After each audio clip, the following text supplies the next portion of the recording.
Hi, I'm Alicia Stirling, and I am here with Ari, who is our Seraphim in this year's production of The Nutcracker, brought to you by Monterey Peninsula Ballet Theater at the Sunset Center, December 3rd through 5th. And we are here at the wonderful Perio and Implant Center. Dr. Johan Pachak is incredible, and we're going to get into that a little bit later. But first, Ari, the Seraphim. Now, for those of you that don't know, the Seraphim is one of the beautiful angels that takes Clara from the beginning of her dream all the way through to the very end. And so tell me, how long have you been doing the Nutcracker? So I did it at another studio when I was a kid, and actually my first role was one of the mini angels, so it's kind of poetic that I'm the Seraphim now. That is so But cool. this is my second Nutcracker with MPBT. That's so wonderful. And what were you last year?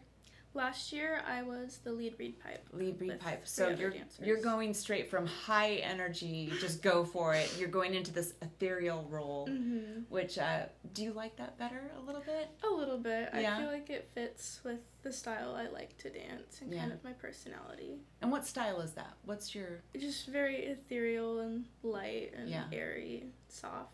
I have seen this one dance, and I can attest to that. She's beautiful and very graceful. You have a lot of feeling in your dance, and I noticed that just by being in there and taking some pictures and what I catch on the film. It's really quite amazing. So good job on that. So one of the things about Nutcracker I always like to ask is, what is it about the performance, or is it the performance or the build up to the performance? What is it about Nutcracker that really calls to you? Just the whole season is just so nice and just adds to like the Christmas feeling and spirit. Yeah. And it's tradition. Tradition, It's yes. Tradition. I like It's that. classic. Yeah, definitely. And do you have any, now you're a senior this year, and it's so hard to say goodbye to the seniors, but I hope that I know that you are going to continue and pursue dance. Yes. Do you hope to do the Nutcracker again? I think I'd love to, yeah. Yeah.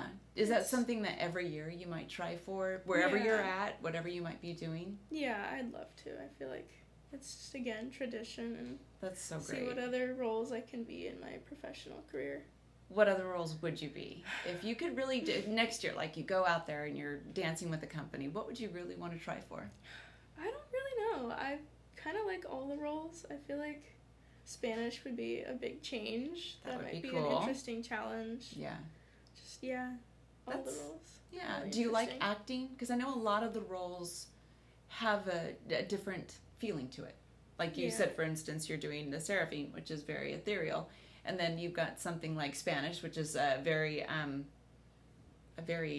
God, what would you call it? Like very precise and very, So A lot of flair. what, acting-wise, do you notice does that kind of call to you a little bit with the dancing? A little bit, yeah. I Yeah. feel like since I'm not a super talkative person, getting to act and So this must be speak fun through for my you. dance, yeah. Like acting and speaking through my dance is really nice for me and a good opportunity. That is very cool. And acting and speaking through your dance, that's been something that has been hard for you guys the last couple of, I won't say year and a half. Almost, Yeah. Do you feel that that's put a kind of a bad thing on it for you, or do you feel that you are coming out stronger with your performing skills? I mean, because I know that performing with a mask, well, plus you haven't been able to perform anywhere except for online, but doing it with a mask is so different than what you guys normally would do. Because do you think that it's been difficult, or do you think that you guys have come through even stronger? It's honestly made us stronger, I feel like. Good. At least for me. Yeah. Kind of, I feel like the mask kind of makes you hide, but it's nice because you kind of just smile without feeling self-conscious about it. Oh, I like that. And then without the mask, you don't think about it as much anymore.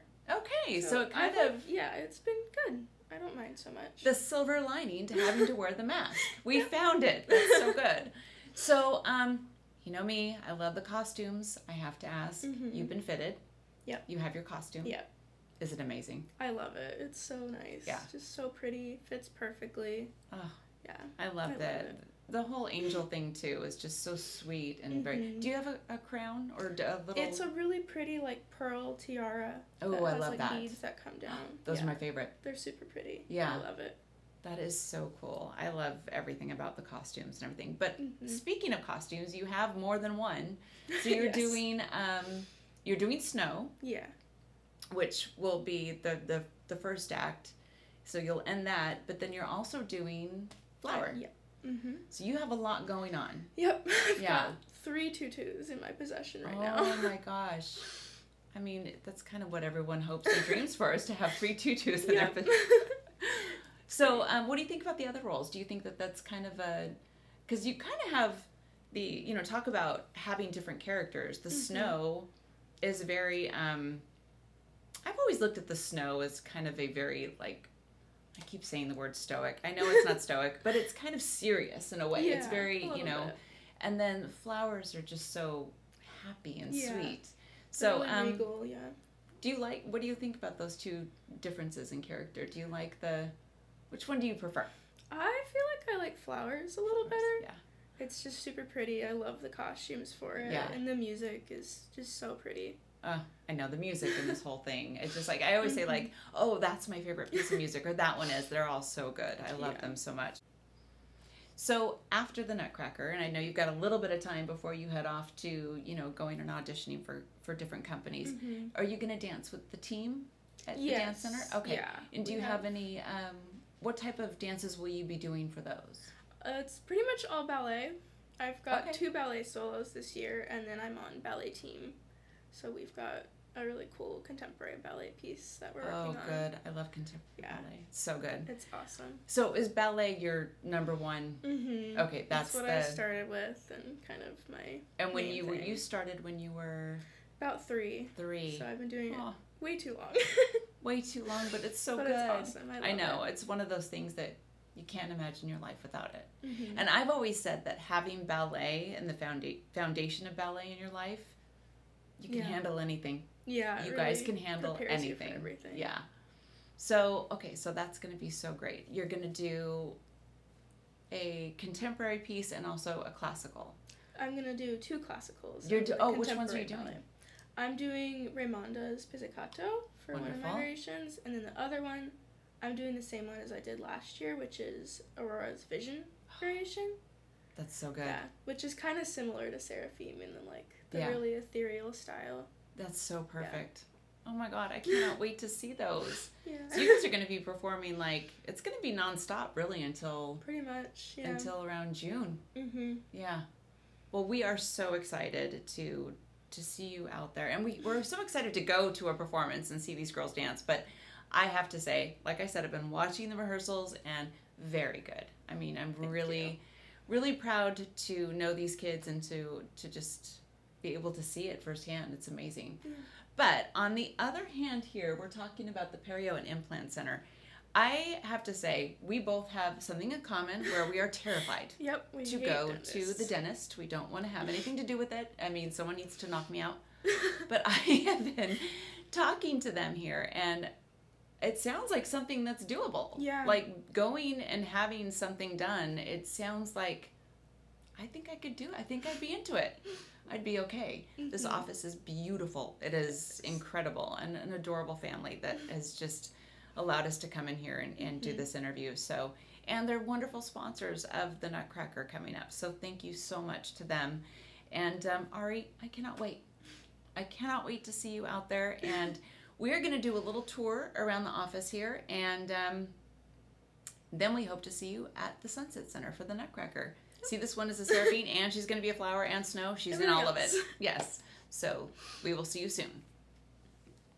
We are here with Maya, and she's going to take us around and show us about this incredible place. So what we do here is really focus on minimally invasive techniques to common dental issues, such as getting rid of a denture and having fixed teeth for life, having a dental implant, having gum surgery, which used to be a technique that would take people out of work 2 weeks, 3 weeks.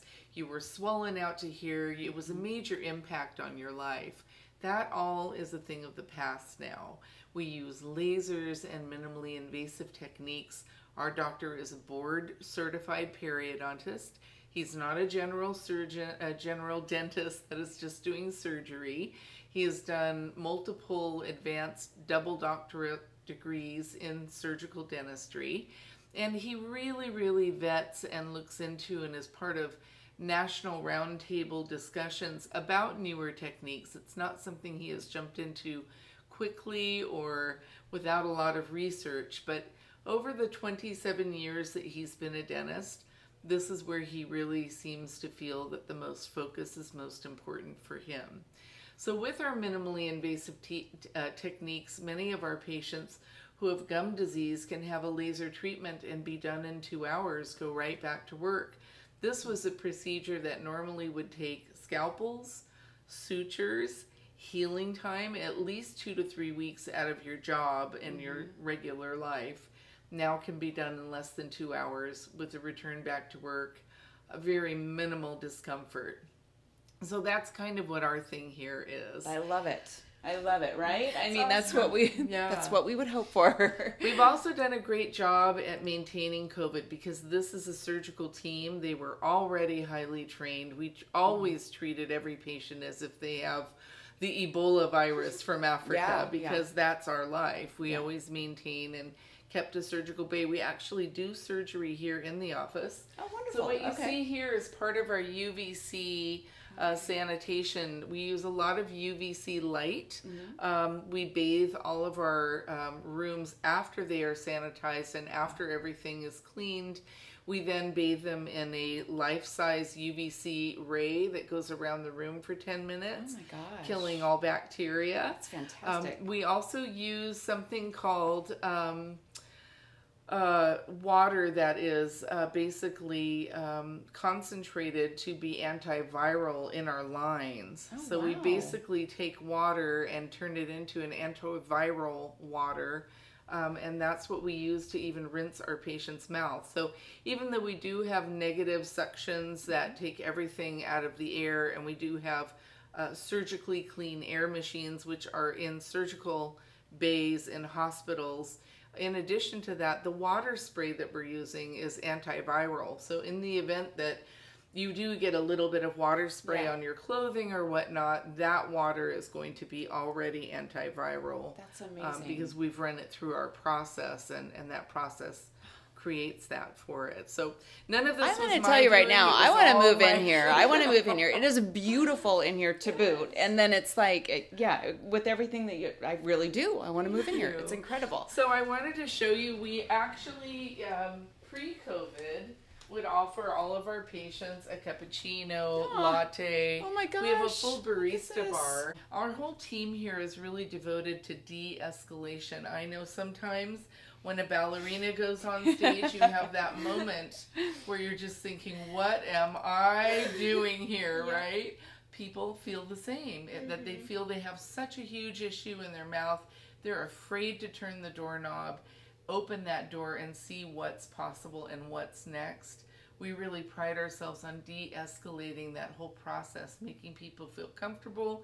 You can sleep even through a dental cleaning if you want. We have all levels of sedation that our doctor is certified for. And our whole team has one purpose here, to just bring it way down low and let people just kind of see what is possible, because the dentistry of today is not even the dentistry that we grew up with. It is advancing so rapidly that the techniques and treatment and services de-escalate all of that anxiety. Same anxiety that you feel when I would imagine you go out on stage and perform. So, so if we can encourage people to embrace that and just come talk to our team on a day when there's no doctor and no patient in here, we'll make them a cappuccino. Oh, I love it. We can sit and just chat about it. There's no exam. There's no scary things that will happen. That's what we really, really would like to do. Perfect. So. Well, thank you so much. Thank you, Ari. Thanks Thank you, for Maya. today. And I have to say, you've won me over. I'm making my appointment today. So anyway, please come see us at the Sunset Center on December 3rd through 5th. Come see Ari do the Seraphim roll, and come see Maya to have all of, the Perio and Implant Center. I'm telling you, amazing here. Thank you again. We'll see you soon. See you at the Nutcracker. Thanks. Thank you.